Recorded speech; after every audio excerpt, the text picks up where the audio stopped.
Uno más. Camión de refrescos derrapa y se impacta contra viviendas en la Bajada del Diablo. ¡Jálenlos, jálenlos, jálenlos! ¡Jálenlos, vámonos! Cuarto día de bloqueos carreteros en el país. Hacer compromisos, no promesas. No se puede prometer lo que no se puede entregar. Responde presidenta Sheinbaum a transportistas y productores agrícolas. El licenciado niega pertenecer a grupo criminal, tras detención por asesinato de Carlos Manso. Policía en la Álvaro Obregón apuñala a su compañera dentro de una tienda.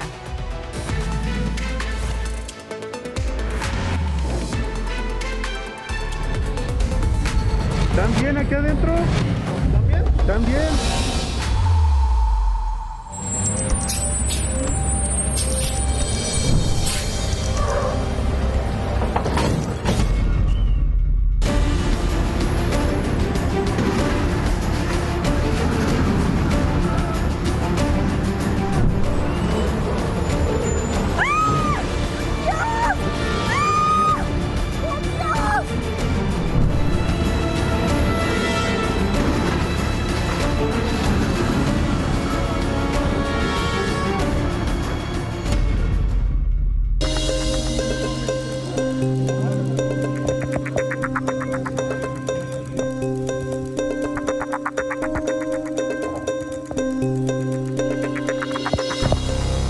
¿También aquí adentro? ¿También? ¿Todo bien? ¿Todo bien?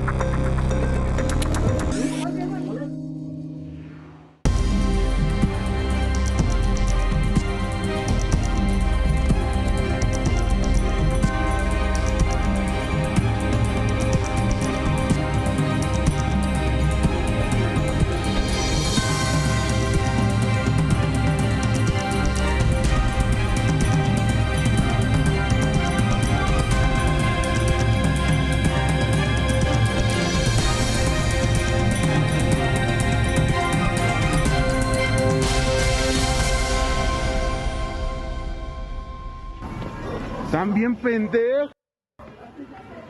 No más.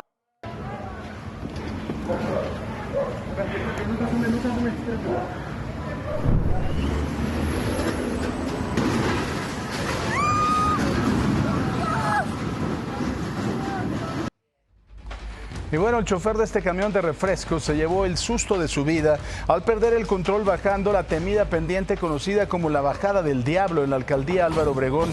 El vehículo no solo se le fue directo, sino que terminó impactándose de lleno en contra de las fachadas de varias casas. Aún hasta le hizo un tremendo agujero del recuerdo. Y claro que todo el cargamento del producto quedó regado y espumando toda la calle. La buena noticia es que no hubo heridos graves, aunque dos abuelitos se llevaron también tremendo susto y tuvieron que ser atendidos por crisis nerviosa. Esa bajada, de verdad, ¿cuántos accidentes le hemos presentado? ¿Cuántos accidentes se han dado ahí? Y las autoridades parece que les da gracia, ¿no?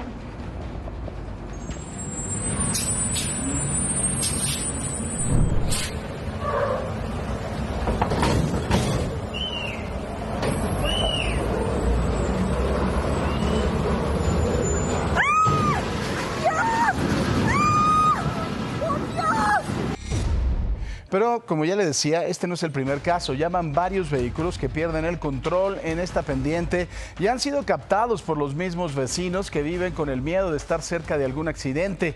¿Por qué cree que se le conoce como la Bajada del Diablo, precisamente?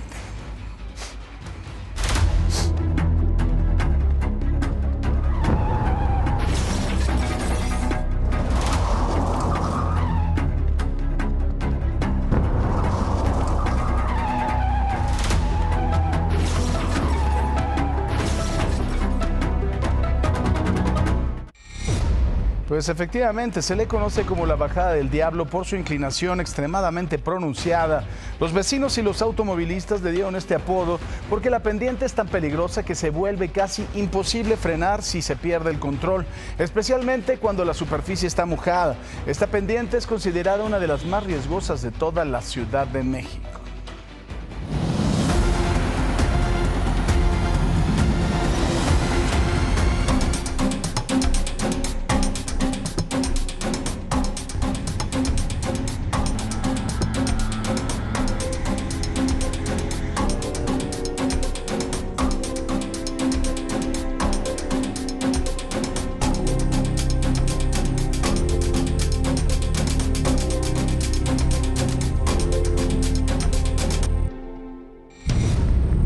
bueno, usted lo debe de haber vivido el día de ayer. Cientos de pasajeros, automovilistas y traileros siguen varados por cuarto día de bloqueos en al menos 11 estados del país. Sus demandas las mismas. Los productores del campo exigen precios justos por sus cosechas y los transportistas buscan mayor seguridad en las carreteras. En Chihuahua, por ejemplo, se manifestaron con tractores y tiendas de acampar. Según datos de la Confederación de Cámaras Nacionales de Comercio, Servicios y Turismo, las pérdidas económicas acumuladas están entre los 3,000 y 6,000 millones de pesos y van a seguir acumulándose porque al parecer los manifestantes no tienen ni la más mínima intención de quitarse.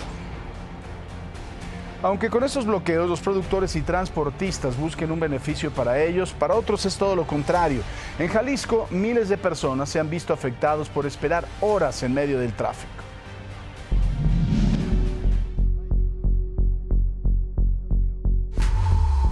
Es horrible todo lo que hemos pasado porque estamos encerrados en el camión, es muy pequeño, no hay espacio, dormimos todos chuecos, los baños están lejos, o sea, nosotros estamos privilegiados de estar cerca. Desesperación es lo que se vive en la autopista Guadalajara, México, justo en la caseta de Ocotlán, donde agricultores mantienen presencia ya que kilómetros adelante en Michoacán se encuentra un bloqueo que ha provocado largas filas de vehículos. Diana trabajó todas sus vacaciones para ir a la Ciudad de México a conocer museos. Está insoportable todo lo que hemos vivido, o sea, es un inhumano, o sea, yo entiendo todo lo que están pidiendo, pero nosotros hicimos muchos sacrificios para poder costear este viaje porque somos estudiantes. Yo trabajé todas las vacaciones para estar encerrada en un camión tantas horas. Otros afectados son los conductores como Francisco. Ayer un autobús tuvo que brincar ahí porque tenía una mujer ya embarazada, ya se le había roto la fuente. Vienen gente grande, vienen niños, que ahorita viene mucha gente del norte. Sí, batallamos porque pues no hay comida, tenemos que caminar, ir a buscar. Incluso los vendedores están ya con preocupación. Vendemos pan y vendemos pues, pan y gorditas para sacar para la renta y eso, y ahora no vendemos nada, ¿verdad? Y el que se queda se echa a perder, o sea, el que se echa a perder, ¿qué vamos a hacer? Al rato esa huelga va a ser una huelga de y va a ser otra huelga de los que ya se quedaron sin trabajo y sin dinero. Este miércoles, algunos automovilistas y camiones de pasajeros lograron tomar la carretera libre, pero los tractocamiones siguen atrapados.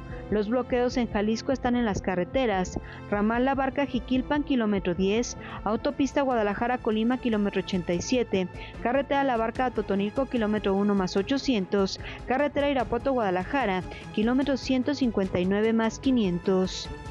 Acabamos de venir de darles alimento, agua, pan, pollos a la gente que está y que tiene 24, 48 horas, explicándoles la situación, que la caseta está libre, que pueden tomar rutas alternas, explicándoles que Michoacán sí está bloqueado en varias de las entidades.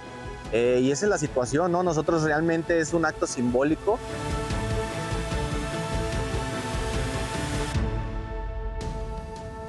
Pues bueno, esta situación en donde parece ser que pues están de alguna forma chantajeando al gobierno federal con estos cierres, así no puede haber, por supuesto, la base para una negociación. Más adelante también le vamos a tener la información de una grave tragedia, el peor incendio en la historia de Hong Kong, de grandes proporciones, arrasó con varias torres de un complejo residencial en el distrito de Tai Po. Por lo menos 36 personas murieron, hay 279 que están extraviadas y los bomberos lucharon en contra de las llamas. Y esto le vamos a estar platicando más adelante.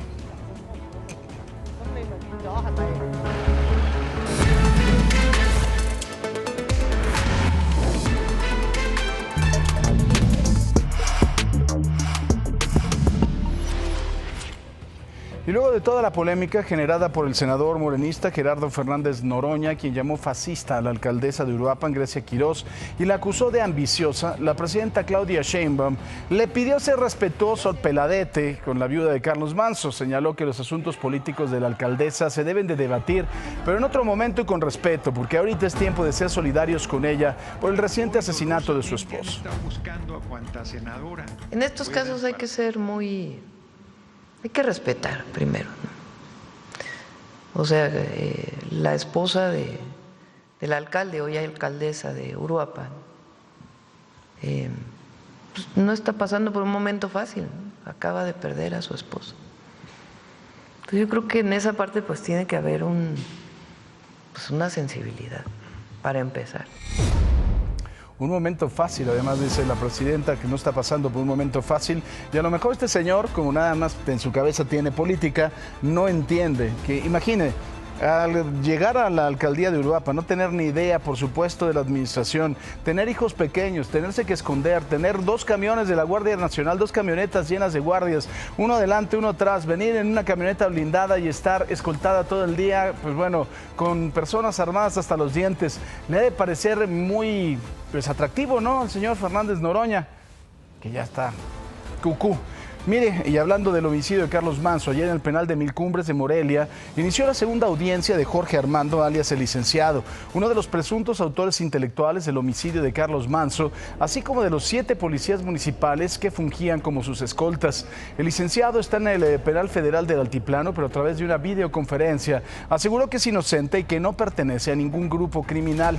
Aseveró que es licenciado en comunicaciones y fue asesor de diputados federales en el 2018 y que actualmente hace trabajos de obra pública. Incluso denunció que cuando le detuvieron iba camino al partido de su hijo y los agentes nunca se identificaron. Dijo que supuestamente sufrió tortura en las instalaciones de la Fiscalía de Michoacán, en donde lo habrían obligado a grabar audios, a entregar sus huellas o de lo contrario le harían daño a su familia. Hasta el momento ninguna autoridad ha informado si la audiencia sigue o ya concluyó, ya que en esta se decidirá si el licenciado y los 7 policías municipales acusados del delito de homicidio calificado en comisión por omisión en agravio de Manso son vinculados o no a proceso.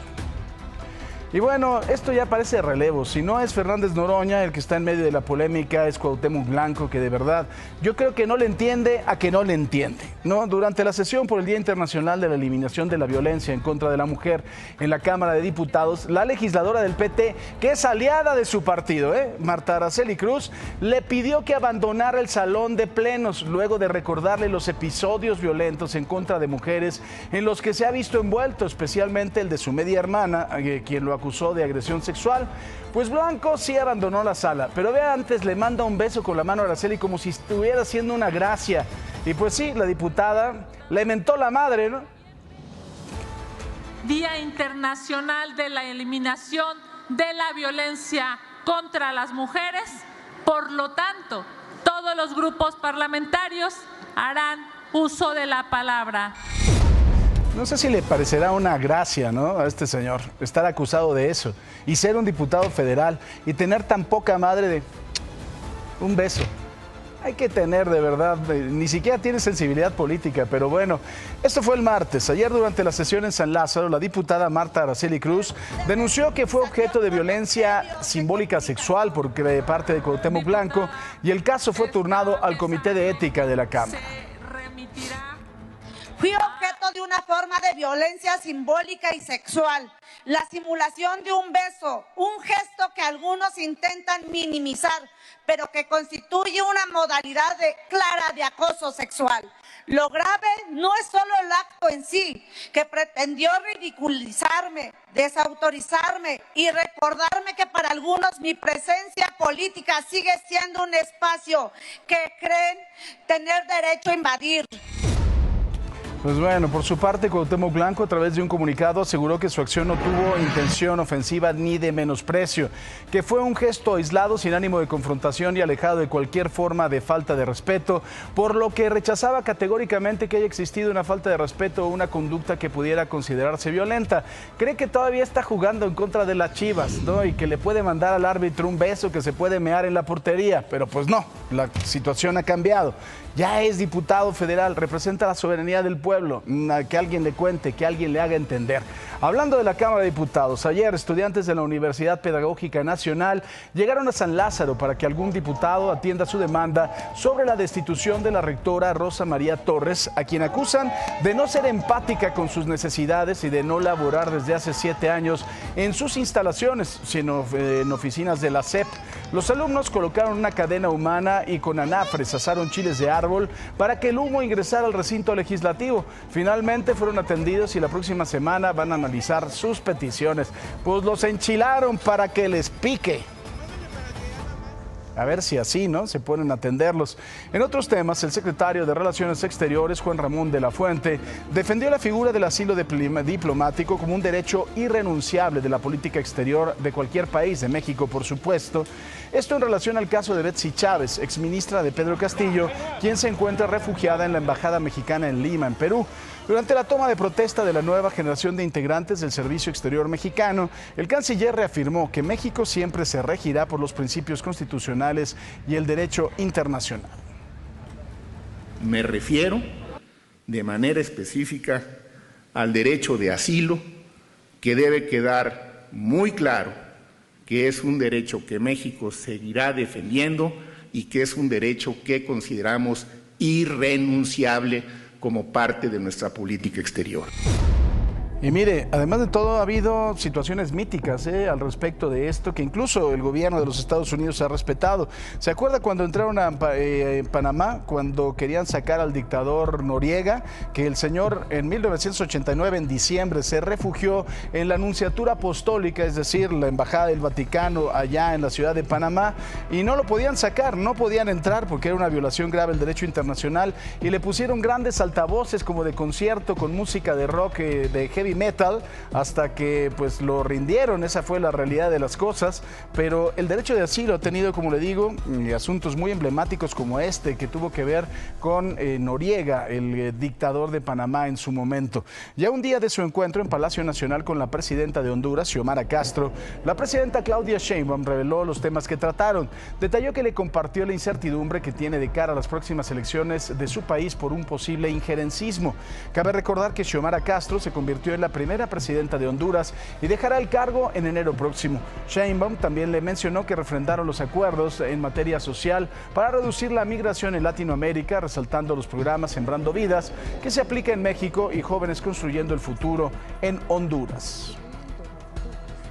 Y ayer la Suprema Corte de Justicia de la Nación se dio un intenso debate al discutir un proyecto que establece que la acción de anular un juicio concluido es improcedente, incluso bajo el supuesto de un proceso fraudulento.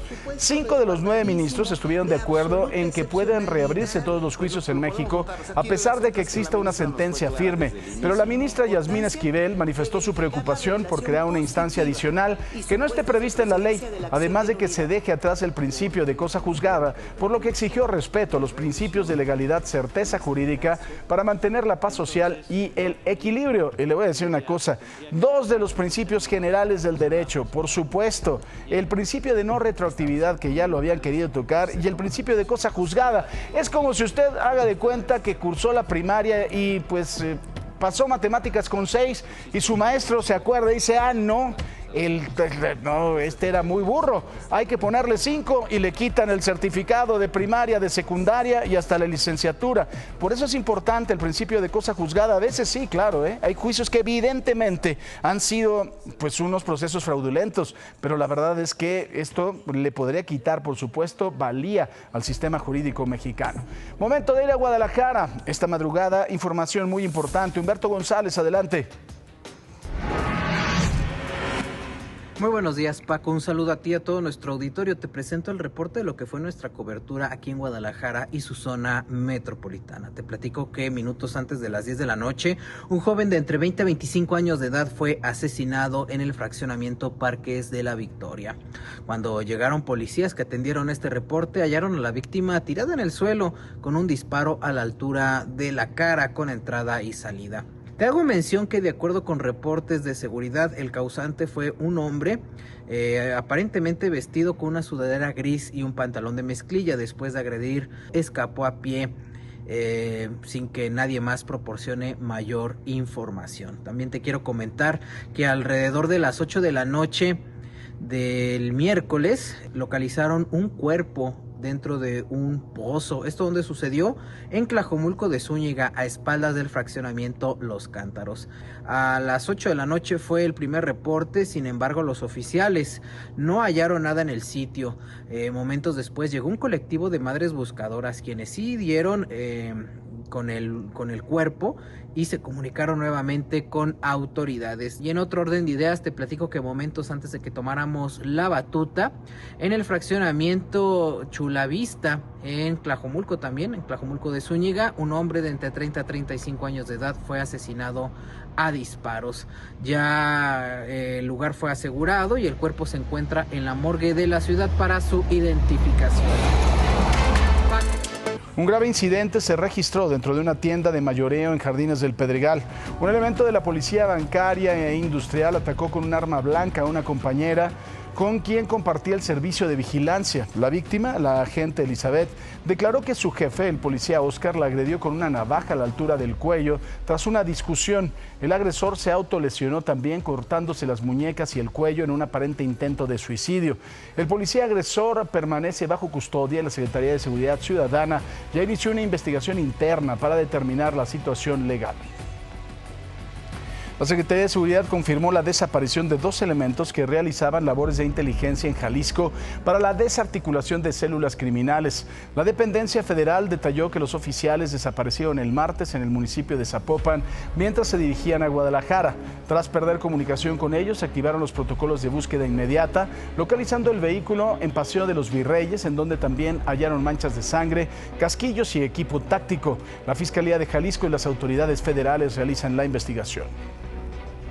Sí se localizó un vehículo y el cual presentaba algunos indicios que no quisiera abundar mucho sobre esto porque es una investigación que está llevando a cabo tanto la Fiscalía Estatal como la Fiscalía General de la República.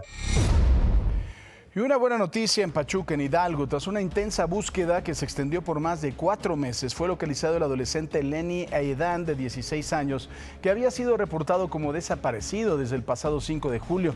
Elementos de la Policía Municipal de Pachuca lo encontraron en un establecimiento ubicado en el Boulevard Minero, luego de recibir un reporte a través del C4. El joven, que contaba con una ficha de búsqueda activa, recibió valoración médica y fue entregado de manera segura a sus familiares. Y mire, pese a las reiteradas advertencias de las autoridades, un automovilista en Pesquería, Nuevo León, arriesgó su vida al intentar cruzar un vado inundado. El incidente ocurrió en el puente que conecta con la carretera a Dulces Nombres, en donde el río Pesquería se desbordó tras las fuertes lluvias registradas en la madrugada.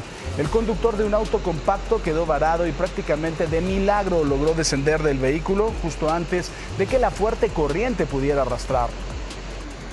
Y ante las intensas lluvias que se han registrado en los últimos días en Nuevo León, el gobierno de Monterrey desplegó una cuadrilla de trabajadores para retirar la basura de los desagües con el fin de evitar encharcamientos en calles y avenidas. Detallaron que los trabajos se van a realizar durante y después de las precipitaciones. Sin embargo, también hicieron un llamado a la población a que no sean puercos si no tienen basura en la vía pública.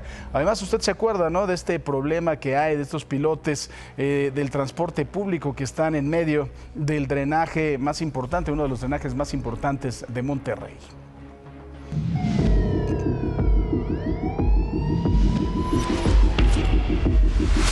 Y un grupo de hombres armados asaltó con violencia un supermercado de Chapulco, en Puebla. Según el reporte, 6 delincuentes con armas de fuego y mazos amagaron a clientes y personal de seguridad y fueron directo al área de tecnología para robar teléfonos celulares de las vitrinas. El asalto duró apenas unos minutos, pero los encapuchados actuaron de forma agresiva para evitar cualquier reacción. Tras huir con la mercancía en 3 motocicletas, los empleados dieron aviso a la policía municipal, que arribó para resguardar la zona e iniciar su búsqueda. Pues ya está con nosotros en este estudio el mismísimo Raúl Flores Martínez. Mi querido Raúl, buenos días. ¿Cómo estás, mi querido Paco? Muy buenos días y buenos días al auditorio. Hoy le voy a presentar la historia de Flor Casarín, una de las asesinas seriales más, pues lo señalan los propios especialistas, más sádicas de los últimos tiempos. Y estas son historias que dejaron de contarse.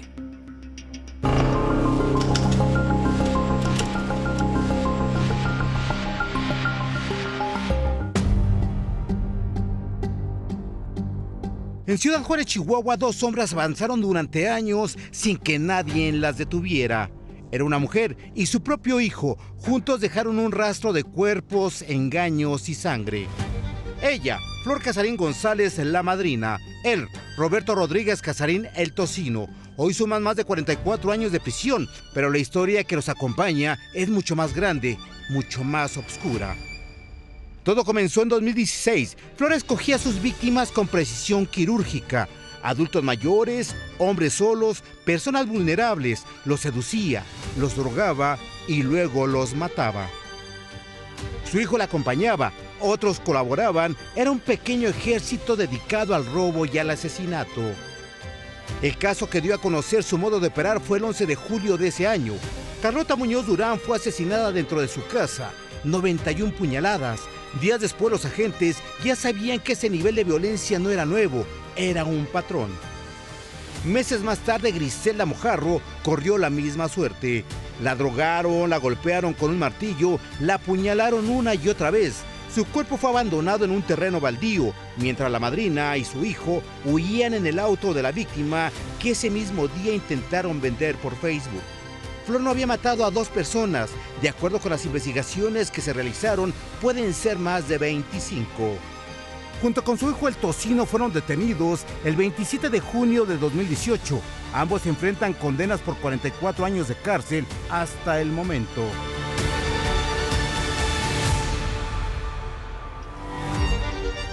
Hay que destacar algo muy importante, Paco, amigos del auditorio, que hasta el momento es una asesina serial de los últimos años. Sin embargo, no hay estudios que digan qué fue la que lo orilló a matar a más de 25 personas, porque las investigaciones aún siguen, mi querido Paco.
Así fue como se desató un incendio de grandes proporciones en un negocio de tarimas ubicado en la sindicatura de Villa de Juárez, Navolato.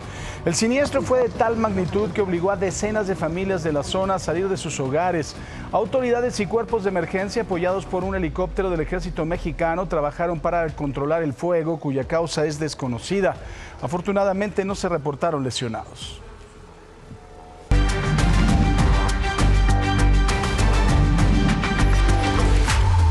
La Fiscalía General del Estado de Baja California inició una carpeta de investigación por el delito de lesiones culposas, luego de que familiares de un menor que fue atropellado en la colonia Granjas El Gallo en Ensenada presentaron una denuncia. Un video se ve que se difundió ampliamente, por supuesto, muestra el video en el momento en que el conductor impactó al menor en la zona peatonal y se dio a la fuga sin prestarle auxilio. La investigación es por delito de lesiones culposas para localizar y sancionar al responsable.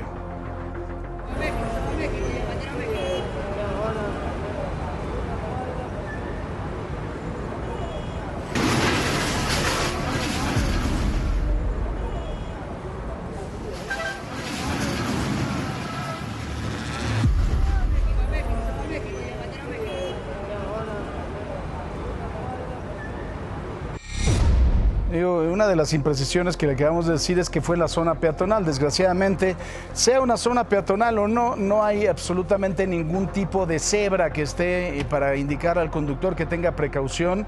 La verdad es que una de las cosas muy importantes es que a usted le pasa algo de esto, tómese el tiempo, la responsabilidad y el alma de ayudar a la persona. No es la comisión de ningún delito. Ahí se tendrán que hacer los peritajes para saber si era una zona peatonal, si había cebra o no había cebra, pero el abandono de persona, cuando una persona está lesionada, ese sí es un delito y es más grave. Esto, mi querido Talo Mata. Talo, buenos días.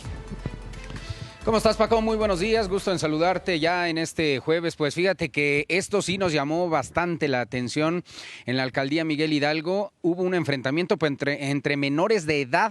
Un chavo de 17 años, fíjate que a bordo de una motocicleta con otro sujeto, esta motocicleta color negro que vamos a ver en un momento más, pues pasó frente a un domicilio y sin más ni más disparó con un arma de fuego a un jovencito de 15 años, y pues huyeron. Finalmente policías de la Secretaría de Seguridad Ciudadana fueron alertados, más adelante pudieron localizarlos, fueron detenidos en la motocicleta, pero antes de eso ellos habían bajado de esta motocicleta y subieron rápidamente a un auto azul que también vamos a ver en pantalla y que pues de alguna manera ya tenían todo cuadrado estratégicamente para huir de esa manera y no ser detectados. Sin embargo, el cerco policíaco pues logró identificarlos, ubicarlos rápidamente, los detuvieron y no solo aseguraron estos dos vehículos, la motocicleta y el vehículo, sino que también traían droga, traían marihuana concretamente, traían armas de fuego, traían dinero, traían celulares y pues algunas otras pertenencias que seguramente, incluso una báscula gramera para pesar la mercancía, la hierba verde que tenían ahí. Pero pues aquí lo que te digo, repito, llama la atención que un enfrentamiento entre puros jóvenes y al parecer un ajuste de cuentas, Paco. Muy bien, pues te agradezco mucho, por supuesto. Gracias, Atalo. Buen día. Así es, mi querido Robert, muchas gracias. Vamos a ver qué está pasando con la limusina naranja. Oiga, o ya somos Japón o el community manager del metro ya se durmió porque llevamos 2 semanas con los mismos tiempos. Eso me habla de una puntualidad británica. ¿Será? Oiga, llevamos 6 minutos de demora en la línea 1, 5 para la 2, 6 para la 3, 5 minutos para la 4, 6 minutos para la 5 y 5 minutos para la 6. ¿Qué pasa con el resto de las líneas? Vamos a marcar que la línea 7 tiene una demora de 5 minutos, 6 minutos para la línea 8, 5 minutos para la 9, 6 minutos para la 12, la A y la B. Pero bueno, eso es lo que nos dice el metro. ¿Qué nos está diciendo usted a través de las redes sociales? Le cuento que nos dicen más de 5 minutos parados en la estación del Salto del Agua, dirección Observatorio, sin explicación alguna. Y el metro dice que no presenta ninguna avería. ¿Hay alguna situación de la línea 1? Llevamos más de 5 minutos detenidos en Valderas, dirección Observatorio. Y también el metro dice que no pasa nada. Mientras tanto están quejándose, línea 1 no avanza, línea 1 ¿qué está pasando? Ya llevamos más de 10 minutos en Observatorio y no sale ningún vagón. Esto es lo que nos dice usted, eso es lo que nos dice el metro. Y si no es por el subterráneo, nos vamos por arriba. ¿Qué nos dice el Metrobús? Hay un servicio regular en la línea 3, 4, 5, 6 y 7. Sin embargo, recuerde que tenemos reparaciones e intervenciones en la línea 1 y en la línea 2. Así es que considérelo para que llegue puntual a la escuela o a trabajar.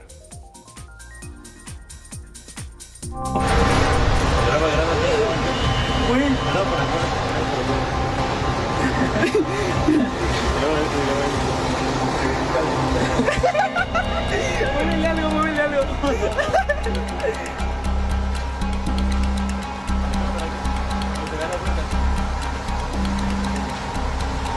Güey, yo estoy miado al chile.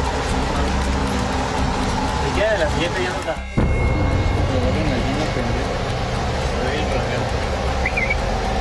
Llamé. Llamé, tú voltea. Ahí.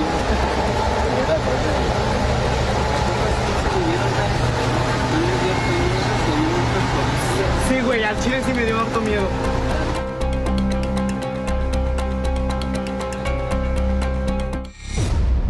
Y al Chile se los van a llevar al tanque, porque no solo se metieron en un lugar donde no deben, se grabaron y lo subieron. Así es que está todo registrado. Mira nada más la acción de estos jóvenes que se metieron a la cabina de conducción del metro en la Ciudad de México para manipular botones y palancas, lo cual es sumamente riesgoso e irresponsable. Este tipo de comportamiento no solo constituye una violación a la ley, sino que representa un riesgo directo e inaceptable para la vida y la seguridad de todos los pasajeros. La manipulación indebida de los controles de un tren puede provocar un accidente catastrófico que afectaría a cientos de personas. Pero miren, la cara de estos 3 onzos quedó perfectamente registrada y subida a TikTok. O sea que el metro, cuestión de tiempo, esperamos a que los agarren.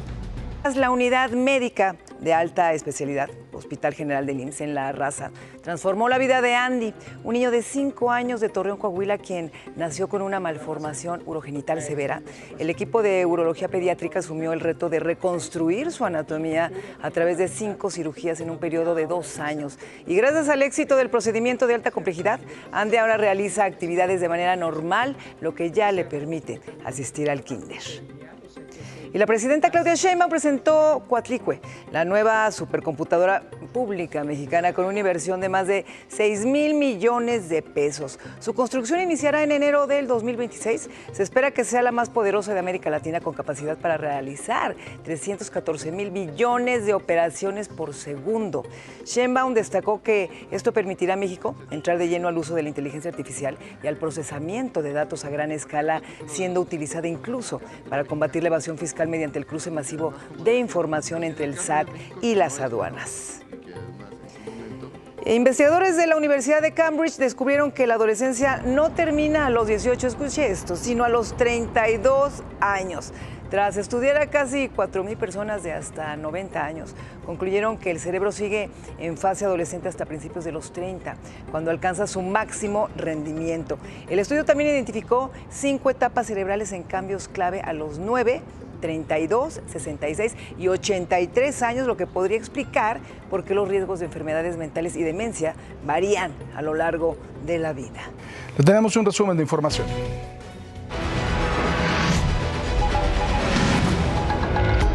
El IMSS y la Comisión Federal de Electricidad han sostenido una reunión clave para fortalecer su coordinación y mejorar la atención a la derechohabiencia. Zoe Robledo, director del IMSS, y Emilia Esther Calleja, directora de la CFE, abordaron temas estratégicos centrados en la optimización del suministro eléctrico y la conectividad en unidades médicas y áreas administrativas. El objetivo principal es robustecer la operación de equipos médicos y sistemas informativos.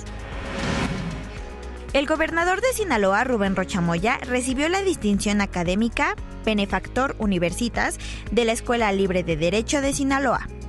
El reconocimiento fue entregado por el Consejo General de la institución en una sesión solemne en gratitud al apoyo que el mandatario ha brindado a la universidad. Durante su mensaje defendió la educación como un factor estratégico de transformación social.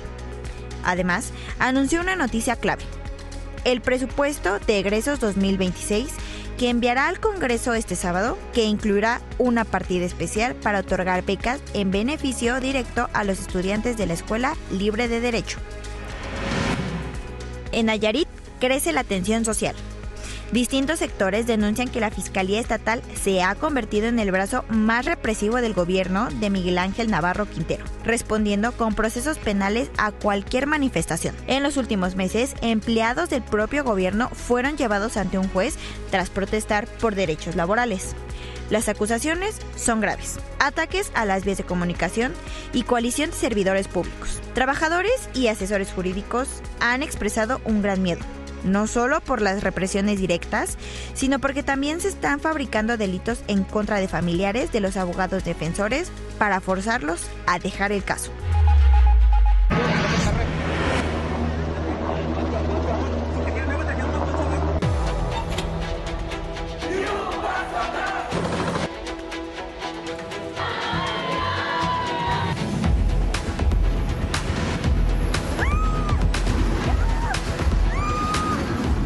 Uno más. Camión de refrescos derrapa y se impacta contra viviendas en la Bajada del Diablo.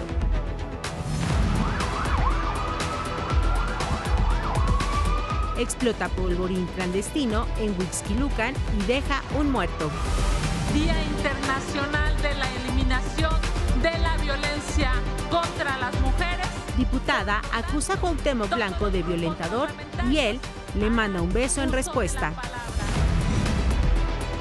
El licenciado niega pertenecer a grupo criminal, tras detención por asesinato de Carlos Manso.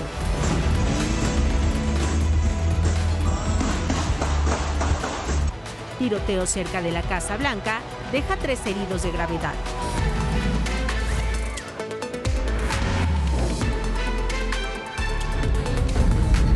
¿También aquí adentro? ¿También?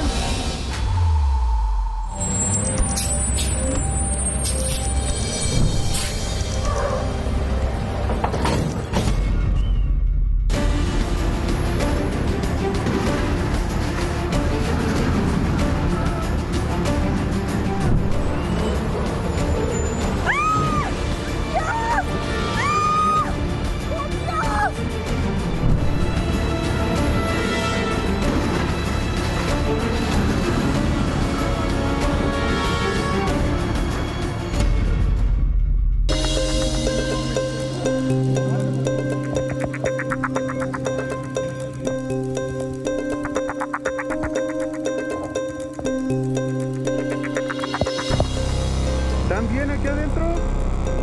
¿Están bien? ¿Todo bien? ¿Todo bien?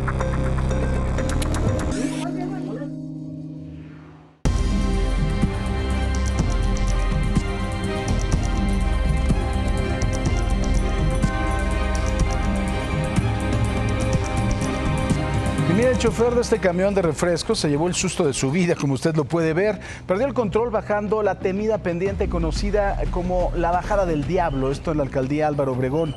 El vehículo no solo se fue directo, sino que terminó impactándose de lleno en contra de las fachadas de varias casas.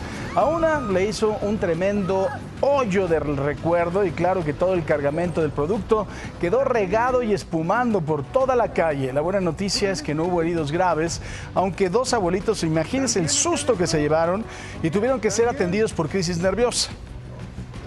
¿Todo bien?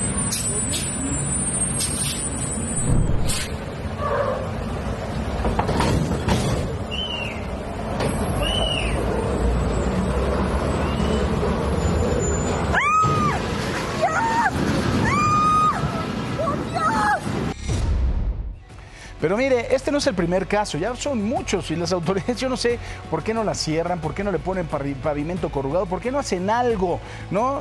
Hay muchos vehículos que han perdido el control en esta pendiente y han sido captados por los mismos vecinos que viven con el miedo de estar cerca de algún accidente. Vea esto.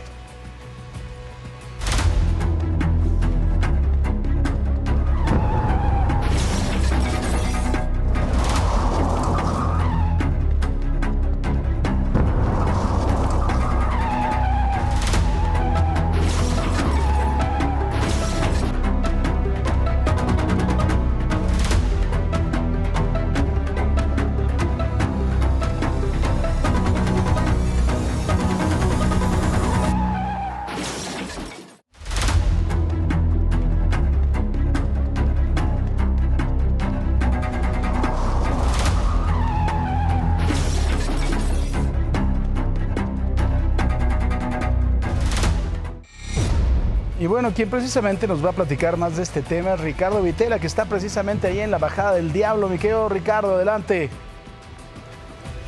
Aquí andamos, Paco, muy buenos días, un gusto saludarlos a todos. Pues sí, como tú lo comentas, ¿por qué no hacen algunas modificaciones en esta pendiente? Es muy difícil porque para picar todo este preconcreto hidráulico que se encuentra ya desde hace mucho tiempo, pero es una resbaladilla cuando llueve, cuando cae algún tipo de líquido y todo lo que derraman los vehículos, pues no se llega a mezclar bastante bien y esto fue lo que ocasionó, fue un factor importante para que este camión repartidor de refrescos de esta empresa pues perdiera el control. También la falta de pericia y de criterio del conductor, aunque no sabemos si este es un camión de ruta que viene a surtir las tiendas de aquí, Paco, o es un conductor, un repartidor nuevo que no conocía, se aventuró y las consecuencias fueron fatales porque pues dejó todo destruida, parte de la fachada de esta casa, lo que son los enseres de la vía pública, algunas protecciones que muchos vecinos o la misma alcaldía puso de metal para evitar, porque es una pendiente muy accidentada,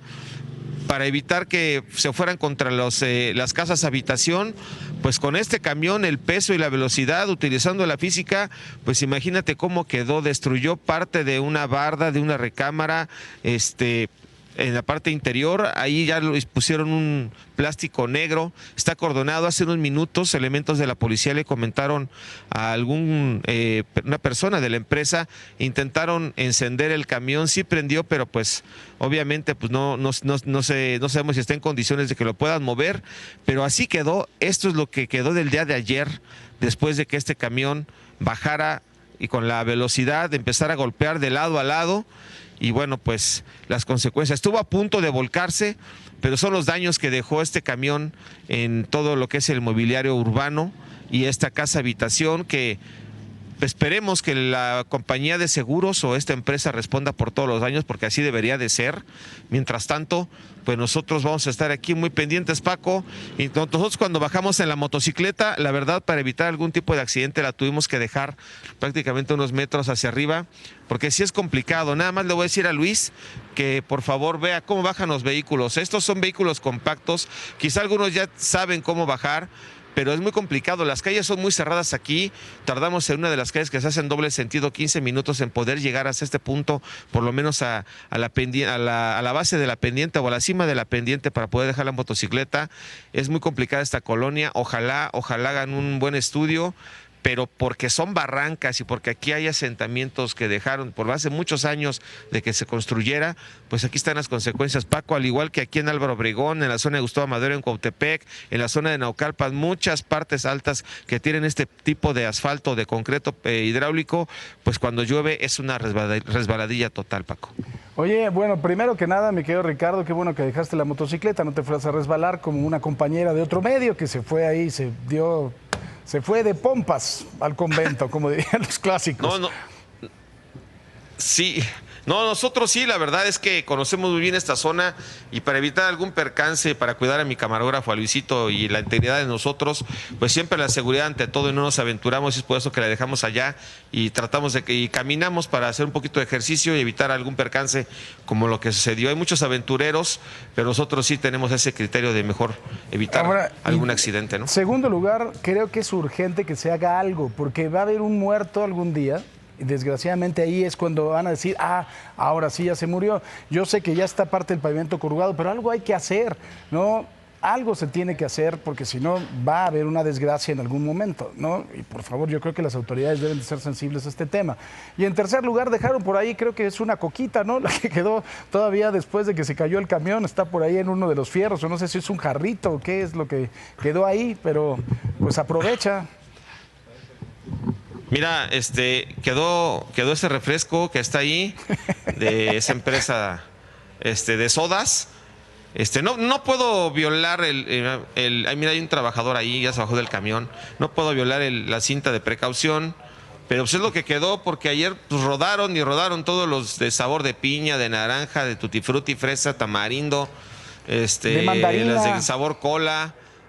De mandarina, que ese es muy bueno, ¿no? Sí. El sabor ese cola, tipo ese no lo de traigas. refrescos.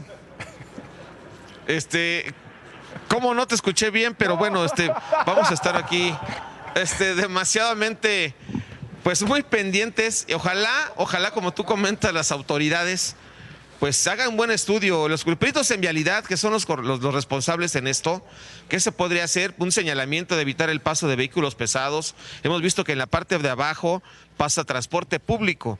Entran por la paz. Es muy complicada esta colonia, es muy enredada. Quien no conoce se va a perder, va a estar dando vueltas y vueltas y vueltas. Y lo más fácil es que entres por la avenida Vasco de Quiroga, pero ya para llegar a este punto de esta colonia de la Mexicana, pues sí tienen que utilizar forzosamente estas pendientes, porque todas las calles paralelas a este Paso Florentino, Paso de Palmillas, por donde bajamos nosotros, y otras calles paralelas a este punto están de la misma manera, están geográficamente trazadas igual. Entonces, algo tienen que hacer, Paco, para evitar pues muchos accidentes. Ha habido volcaduras, ha habido choques, hasta con el asfalto seco, igual también influye mucho las condiciones de los vehículos, las llantas, el conductor, si sabe frenar o no sabe bajar, este tipo de pendientes, todo influye. Pero lo que pasó ayer, pues sí, la verdad, yo creo que ahí la responsabilidad es del conductor al haberse aventurado sin la pericia y experiencia correspondiente, y ahí están las consecuencias, mi Paco. Muy bien, pues muchísimas gracias, mi querido Ricardo. Continuamos al pendiente aquí en este lugar y aquí estamos. Un abrazo. Gracias y buenos días.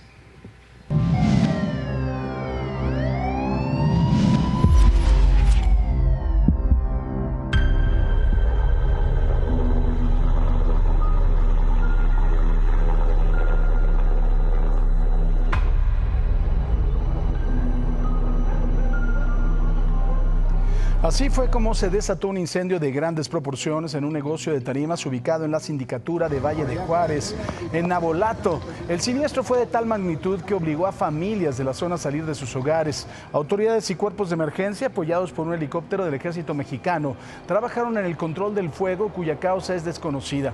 Afortunadamente no hubo personas lesionadas.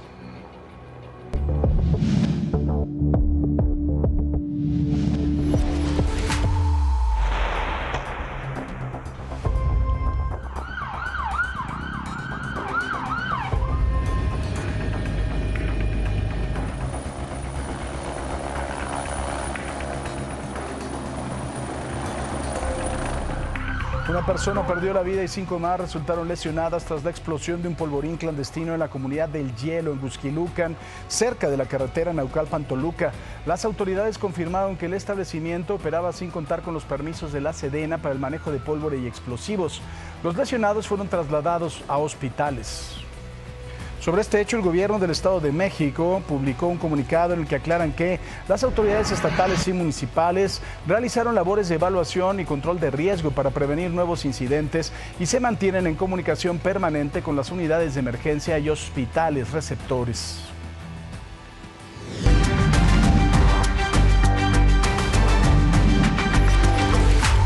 La Fiscalía General de Baja California inició una carpeta de investigación por el delito de lesiones culposas luego de que familiares de un menor que fue atropellado en la colonia Granjas, El Gallo, en Ensenada, presentaran una denuncia. En un video que se difundió ampliamente se mostró el momento en que el conductor impacta al menor y se da la fuga sin prestar auxilio, que esto es el primer de los problemas. Mire, aquí no está delimitada la cebra, obviamente eso es una responsabilidad de las autoridades, ¿no? Pero lo más importante, todo mundo podemos tener un accidente, lo más importante es no irse del lugar, ayudar a la persona que lesionamos, ¿no? Y poder arreglar las cosas dando la cara. Evidentemente, pues bueno, el abandono de personas sí es algo que se puede agravar. Obviamente se está tratando de localizar y sancionar al responsable.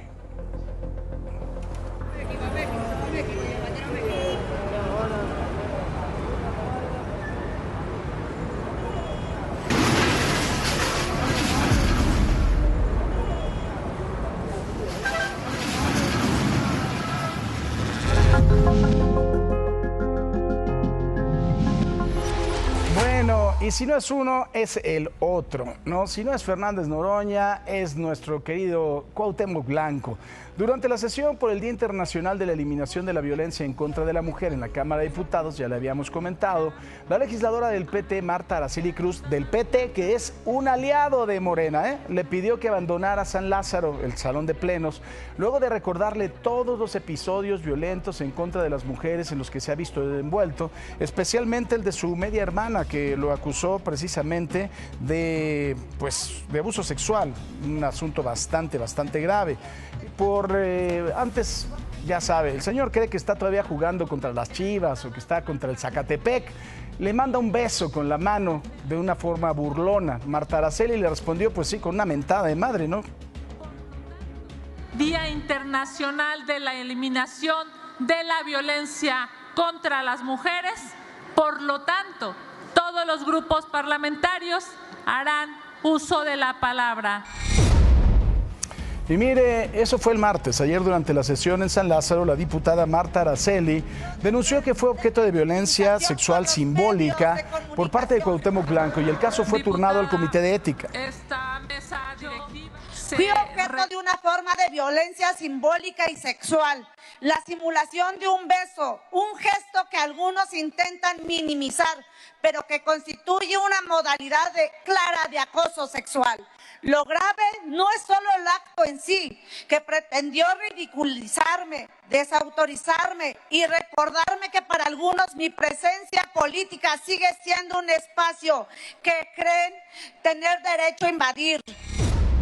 Y mire, por su parte, Cuauhtémoc Blanco, a través de un comunicado, dice que no tuvo ninguna intención ofensiva ni de menosprecio, que fue un gesto aislado, sin ánimo de confrontación y alejado de cualquier forma de falta de respeto. Pues no se hace, ¿no? Que rechazaba categóricamente que haya existido una falta de respeto o una conducta que pudiera considerarse violenta. Nada más que el señor, en su gran ignorancia, yo creo que desconoce varias cosas, ¿no? La Ley General de Acceso de las Mujeres a una Vida Libre de Violencia define violencia sexual como cualquier acción que degrada o daña el cuerpo y o la sexualidad de la víctima que atenta contra su libertad, su dignidad o integridad física, aunque no haya contacto físico. Varios códigos estatales, como Jalisco y Nuevo León, dice ejecutar para sí o para un tercero cualquier conducta de naturaleza sexual, verbal o no verbal indeseada por quien la recibe. Yo supongo que no quiere la diputada un beso de este orangután, ¿no? Es decir, mandar un beso, hacer gestos obscenos, pues bueno, sí tiene una connotación. En otros países, evidentemente, pero sobre todo en los musulmanes, habría castigos mucho más severos. Los castigos podrían ir, si es extranjero, la extraditación, el sacarlo del país, deportarlo, y en casos también más intensos podrían ser cárcel, azotes, varias penas también económicas. Así que no es un asunto menor, es un asunto de respeto y no está en la cancha. De verdad hay que entenderlo, hay que tener respeto sin duda. Pero bueno, en este espectáculo que nos regalan nuestros diputados, el circo de Ataide de San Lázaro, vea lo que le pasó al diputado de Movimiento Ciudadano, Alfredo Lozoya, cuando grababa un spot promocional de su primer informe de gobierno en la Plaza del Ángel en Chihuahua. Así como lo vio, se cayó del caballo y el pobre animal no podía pararse por el adoquín. A jalones lo llevaron al pasto, pero tampoco lograba ponerse de pie. Luego de que el video se hiciera viral, la gente lo acusó de maltrato animal por no ponerle al caballo las cerraduras adecuadas y andar haciendo su teatro. ¿Usted qué opina? Ay, de verdad, el animal no es el que está en el piso, el animal es el que tiene la curul, evidentemente, tarado. Y hablando de maltrato animal, ve estas imágenes que han causado indignación en redes sociales. El pasado viernes, Andrea y Erika acudieron en una veterinaria a la alcaldía Gustavo Amadero en la Ciudad de México para adoptar una perrita de nombre Canela.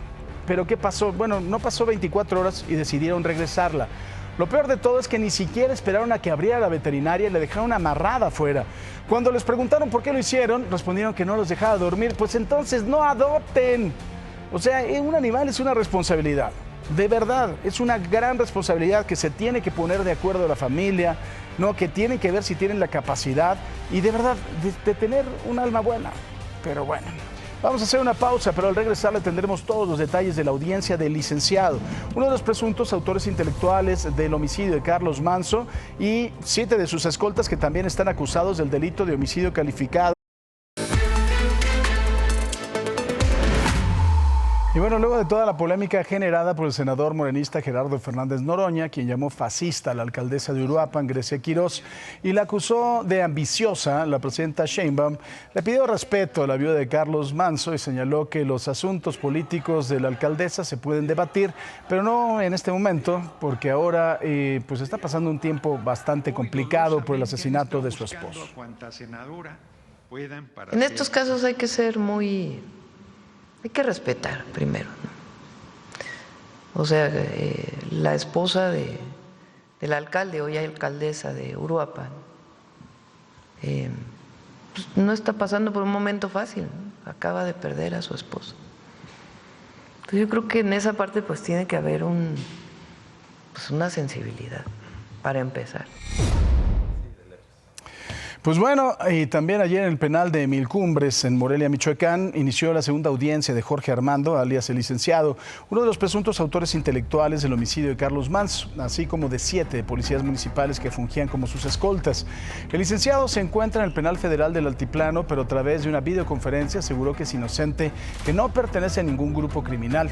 Dice que es licenciado en comunicaciones, trabajó para la CFE en el 2012, fue asesor de diputados federales en 2018 y que actualmente hace trabajos de obra pública.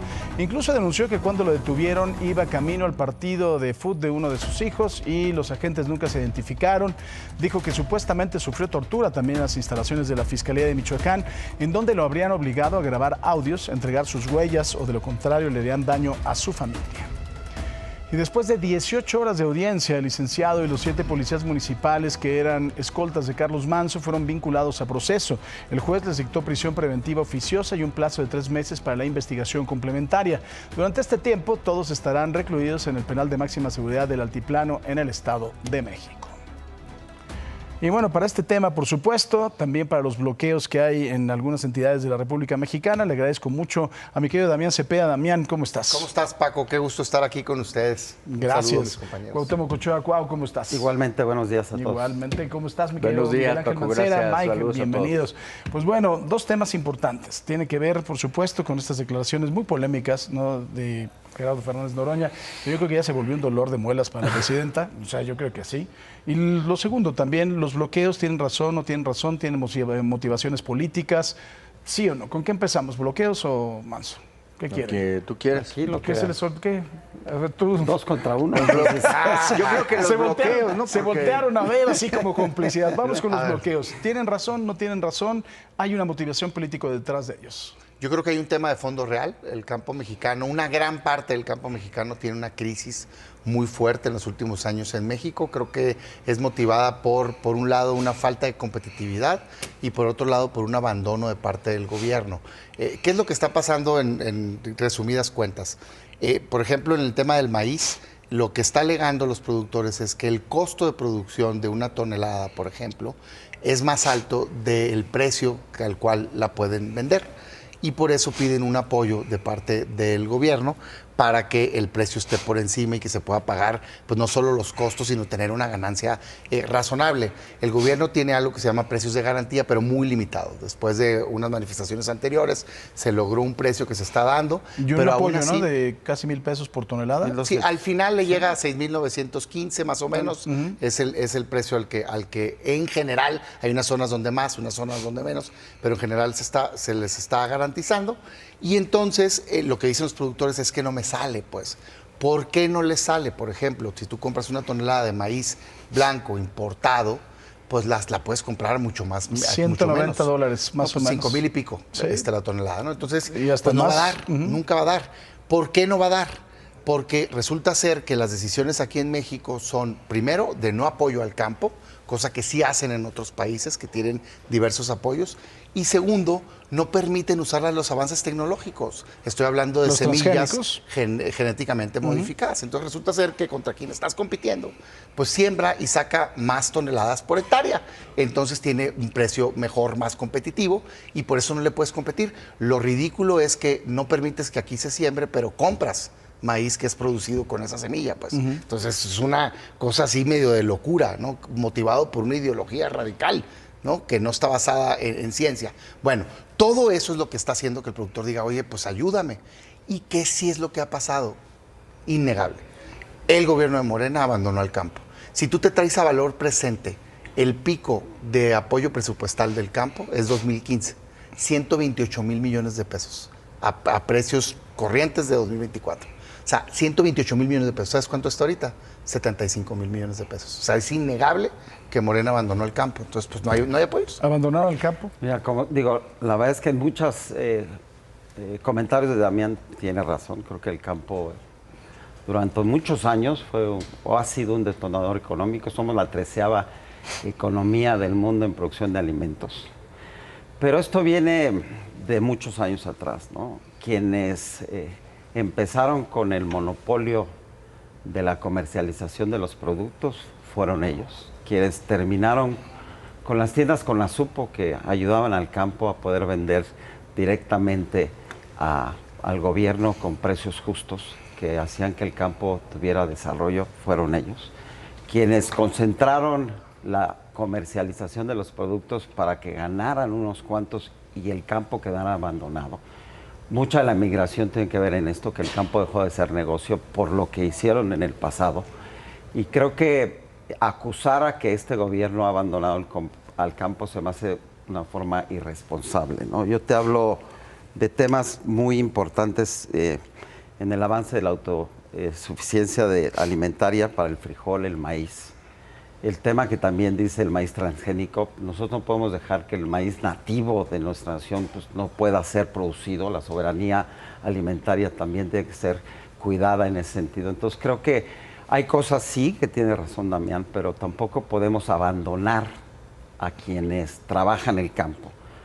Yo te doy un ejemplo personal. Hace algunos meses, en el inicio de este año, había una problemática en Hidalgo con el tema de la cebada. La cebada estaba alrededor de 5 pesos y las cerveceras, tú sabes que en Hidalgo hay una cervecera importante, pues lucraban con el tema de la cebada y pagaban a 5 pesos. Logramos un avance histórico de 7,500 pesos, de que se le pagara realmente el precio justo al campo. Y eso hoy creo que ha sido un avance importante en Hidalgo. La gente se puso contenta con este avance. Fue una negociación que hicimos con la Secretaría de Economía, con la Secretaría de Gobernación, con los mismos, la gente del campo. Entonces eso que este gobierno ha abandonado el campo, yo difiero. Hay 192,000 pescadores y pescadores que reciben un programa de bien pesca, 1,886,000 productores cuentan con un apoyo de producción de fertilizantes, 34,000 pequeños productores de maíz, de algunos otros reciben precios de garantía y muchos ejemplos más que te puedo decir, ¿no? Yo soy una persona que conoce muy bien el campo y que estoy de acuerdo que hay que apoyarlos con infraestructura, pero antes se le apoyaba al comercializador solamente con infraestructura. Hoy hay tecnificación y quienes ganaban el dinero o quienes hoy ganan el dinero son los comercializadores, no la gente real que gana en el campo. Ahora, Miguel, hay varios temas aquí. Si nos vamos al pasado, creo que nos metimos en un gran problema, ¿no? Porque hablamos de la propiedad ejidal. Hablamos de instituciones como Financiera Rural, ¿no? Que realmente no era una financiera, que era realmente una caja chica del gobierno y que además de todo, pues mejor no produzcas, aquí está tu dinero y vámonos porque había mucho dinero del petróleo. Creo que estamos en un problema grave. El asunto de los transgénicos, muy complejo, ¿no? Muy complejo finalmente. Aquí hay algunos desarrollos de un maíz como Vitala, pero que no son finalmente transgénicos. Es un problema muy complejo. Yo lo que veo, Paco, y separándome un poco de la línea, que es una de las líneas efectivamente que han abordado ya mis amigos, te diría que veo uno de los problemas más complejos de política de gobierno al que se está enfrentando esta administración. Porque no es una sola vertiente, no es solamente el campo. Se ha juntado en un reclamo conjunto la petición de campo, el tema de la ley de aguas y el tema de seguridad en las carreteras. Entonces, ¿cómo puedes resolver que se levanten los bloqueos que vamos para el 4º día cuando quienes están realizando estos bloqueos te dicen o se resuelve todo o no se resuelve nada?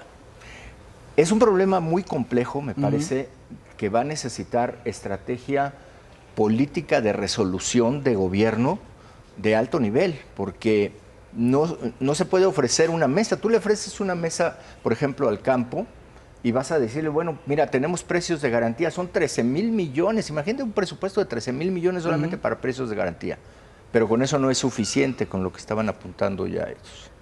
¿Y qué vas a resolver la parte de las carreteras, pero dejas fuera el agua se está peleando por las concesiones. Y entonces esto se va a volver algo que necesariamente el gobierno va a tener que pensar cómo desactivar o cómo ir desactivando, porque si no los bloqueos van a subsistir. Pero entonces el tema de que es partidista o no es partidista, porque eso es lo que ha dicho también el gobierno. A mí me parece... No, pero después corrigió la presidenta. ¿Sí? A mí me parece que, terrible, pues otra vez la reacción del gobierno, marcadamente en este caso la Secretaría de Gobernación, diciendo, son líderes partidistas, es que entonces nada tiene nada de fondo, pues no puedes levantar la voz de nada porque la respuesta es el pasado y que es partidista.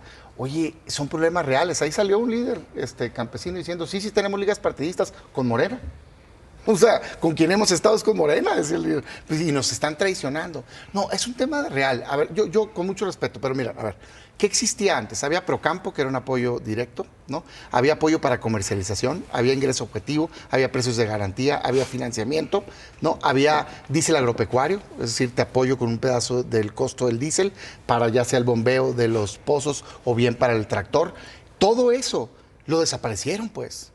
Y pusieron Sembrando Vida para un tema frutales y que no sé qué, que más bien de medioambiental, ¿no?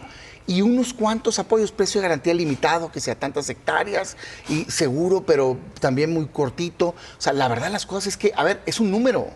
Yo me lo traje, saqué el presupuesto año con año, del 2000 hasta ahorita, y lo jalé a valor presente. Es casi la mitad a lo que lo bajaron. O sea, eso es innegable. Entonces, sí hay un abandono ahí. 2, el tema del agua. A ver, yo sí, de acuerdo en que el agua sea derecho humano, de acuerdísimo, ¿no? De acuerdo en que se quiera apoyar a mejor infraestructura a nivel local, hay que meterle dinero nada más. ¿no? Pero, pues sí, claro que el productor del campo se siente amenazado porque el gobierno lo que está haciendo básicamente es centralizar todas las facultades y con mucha discrecionalidad poderte quitar volúmenes de agua o poderte quitar concesiones. ¿Sí hay tenedores que están interesados políticamente en manejar el tema? No tengo duda. Seguramente, pero no quiere decir que el duda. problema no sea real. El problema de fondo es real. Y del transporte, dice en la declaración del presidente nacional de transportistas. Antes, dicen, los periodos neoliberales que tanto critican, nos robaban entre 7 y 8 trailers al día, dice. Con López Obrador, 35, y ahorita llegan hasta 70. O sea, está fuera de control. Pero lo que se dijo en la conferencia fue que ha habido una reducción muy importante. 54%. Sí, con 98% de cifra negra. No se denuncian los delitos. Pero además hay una, perdóname nada más este punto, pero además ellos tienen dos peticiones muy concretas, que yo escuché el líder cuando lo dijo, son dos peticiones muy concretas, que nos dejen de extorsionar las policías locales, porque nos piden una licencia que no tenemos, porque es digital, y entonces cuando se enseña la parte digital, si no, ¿dónde está tu licencia? Me llevo tu camión. Entonces, esa es una de las peticiones. Y la segunda es, efectivamente, que haya mayor seguridad en los trayectos. Son dos peticiones. Pero si tú desactivas esas dos, quedan otras dos. Campo y agua. Eso es lo que yo me estoy refiriendo que va a ser una... Irresoluble. Algo que pudiera ser irresoluble si no se logra separar. Cuando se insistió en el gobierno de Enrique Peña Nieto en el tema de los maestros, tuvimos meses y meses y meses de plantón en el Zócalo, hasta que se dio los pasos en el siguiente gobierno hacia atrás. Habría que pensar si la ley de aguas, a lo mejor tienes que separar y tienes que ver la parte de modernización contra concesiones, que lo de las concesiones es lo que está haciendo el ruido más fuerte. Sí, y mira, yo creo que son dos temas que van de la mano, obviamente, porque el agua es el campo y el campo es el agua. Sí. El tema del agua, pues es una problemática no solamente en México, es en el mundo, ¿no? Hoy la escasez de agua y la falta de tecnología para poder captar agua y generar mecanismos que ayuden a cuidar un vital líquido que es necesario en todos los sentidos. Y la otra es la falta de presupuesto, como dice Damián del Campo, pero que pues, también tenemos que focalizar hoy por el poco presupuesto que hay, en cómo podemos eficientar el gasto y cómo podemos hacer más productivo algo que ha sido productivo durante muchos años. Yo sigo difiriendo el tema con Damián porque de lo que dice el tema del Procampo, porque Damián de verdad hay que ver con la inteligencia y con lo que tú ves las cosas con mucha objetividad, que hoy el campo, en el sentido que está abandonado porque hoy se concentra la riqueza o la comercialización de los productos en unos cuantos. Yo soy de la idea que tenemos que regresar al tema de las tiendas con azupo, o que los gobernadores hagan se me fue el nombre ¿Padrón? Un padrón de qué es lo que se produce en cada estado, qué es lo que las tiendas de autoservicios pudieran comprarle directamente al campo para poder elevar la calidad de vida de la gente del campo, que es la que trabaja, porque yo te doy un ejemplo, en Hidalgo, Hidalgo manda el 50% de las frutas y legumbres que se producen en el estado a la Ciudad de México. La calabaza se la pagan a 4 pesos al agricultor y regresa en 40 pesos. Y quienes son los que ganan son los comercializadores. ¿Por qué no generamos una cadena en la que hagamos a un lado al intermediario y podamos generar y entonces te voy a decir una cosa, en automático subimos la calidad de vida de los... Eso es lo que existía, existía toda una dependencia cerca que apoyaba la comercialización. Por eso, pero hoy no sucede, y hoy el recurso es escaso, yo no estoy justificando, Pero esta yo entiendo, yo no la he escuchado en la mesa. No, yo lo platiqué con la presidenta en su momento y ella lo ha venido hoy, lo dijo ayer o antier hay que quitar a los intermediarios y hacer más productivos. El productor es el que se está quejando y el que está sufriendo es el pequeño y el mediano. El grande está más competitivo. Esa gente que se está manifestando no son la mayoría, son la gente que hoy está viendo. Pero la mayoría del campo sí está sufriendo. Ahí es donde se equivocan. Ahí es donde se equivocan pensando en las telarañas de que hay. Yo no te estoy discutiendo que el campo requiere de atención. Déjame dar un par de datos. Te acabo de decir que, el sector primario. Que México es la 13ª economía de producción de alimentos.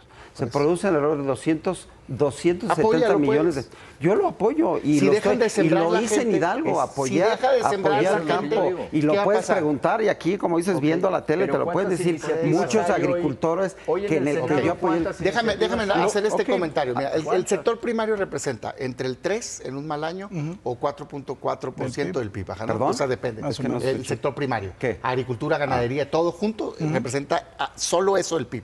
Sin embargo, en empleos representa 6 millones de trabajadores. El sector agrícola arriba de 4 millones. Entonces sí es mucha gente. Yo le doy eso más, No, bueno, según datos del INEGI es 6 y 4 puntos y algo. Ok.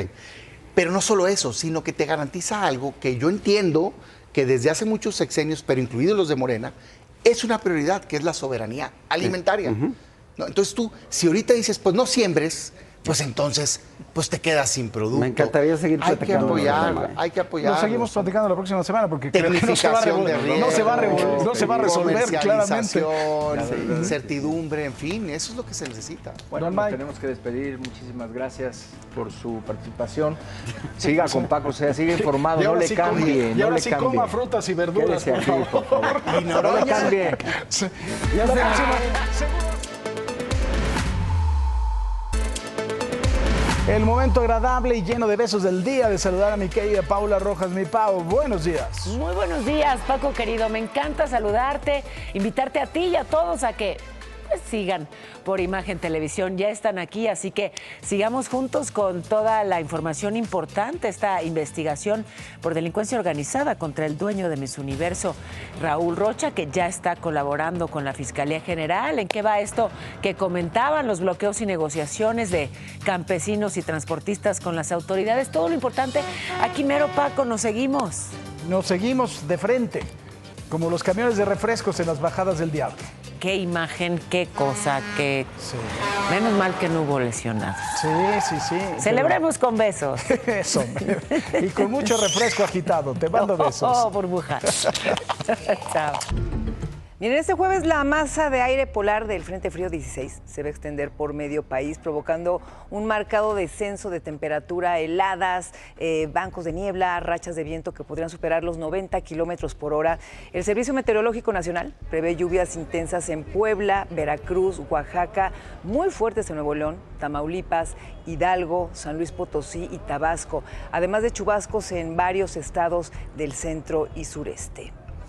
Y ante esto, la SEP de Puebla suspendió clases presenciales este jueves en más de 5,800 escuelas de todos los niveles ubicadas en 64 municipios de la Sierra Norte y Nororiental. Protección Civil recomendó la suspensión para proteger a la comunidad escolar. La SEP informó que el aprendizaje continuará a distancia para más de 407,000 estudiantes, con apoyo de más de 22,000 docentes mediante tareas, cuadernillos y actividades en casa. Así las cosas, pero regresamos con más aquí en Imagen Noticias más adelante. Quédese con nosotros. Y bueno, ya lo estábamos platicando en nuestra mesa de los jueves, pero México ha experimentado una serie de bloqueos masivos en carreteras federales, autopistas, algunas vialidades también. Esto en el centro y en el norte del país. Estos cierres que han afectado al menos a 17 estados son protagonizados por transportistas de la Asociación Nacional de Transportistas de Carga, la ANTAC, y productores agrícolas del Frente Nacional para el Rescate del Campo Mexicano, junto con otros grupos como el Movimiento Agrícola Campesino. La protesta inició desde el 24 de noviembre, se ha extendido ya por tercer día consecutivo, generando caos vial, retrasando mucha gente, el transporte de mercancías, por supuesto. Un asunto muy complejo y como lo estábamos platicando, la verdad es que si sumas todas las cosas, si sumas la ley de aguas, si sumas también el problema que tiene el campo, evidentemente, y la inseguridad en las carreteras que ellos mismos reclaman, pues yo no sé cómo lo van a resolver. Está súper complicado, ¿no? Porque justamente es un hecho que el campo necesita ayuda, es un hecho que la seguridad es un caos, pero también es un hecho que tenemos que tener libre tránsito. Sí, pero bueno, no pasa nada. Yo creo que hay que platicar de esto mañana porque nos quedan 30 segundos. Pues es que hermanos, pues sí, 30 nos hubiéramos segundos. seguido con lo del América. Exacto. Para cargarle calor a Roberto. Ay, ya hablaste 15 minutos con mis adorados senadores. Váyanle al Atlante, quítense de bronca. Acuchillaron al América. Lo que es un hecho... Ni Ofelia Guilmain se atrevió a tanto. Yo estoy contigo. Mona, yo estoy contigo. Yo soy americanista también. Me preguntas Lo que es un hecho es que de la América siempre se habla, bien o mal, y siempre se habla. Sí, Simón. Espérate, Goebbels, el de deporte.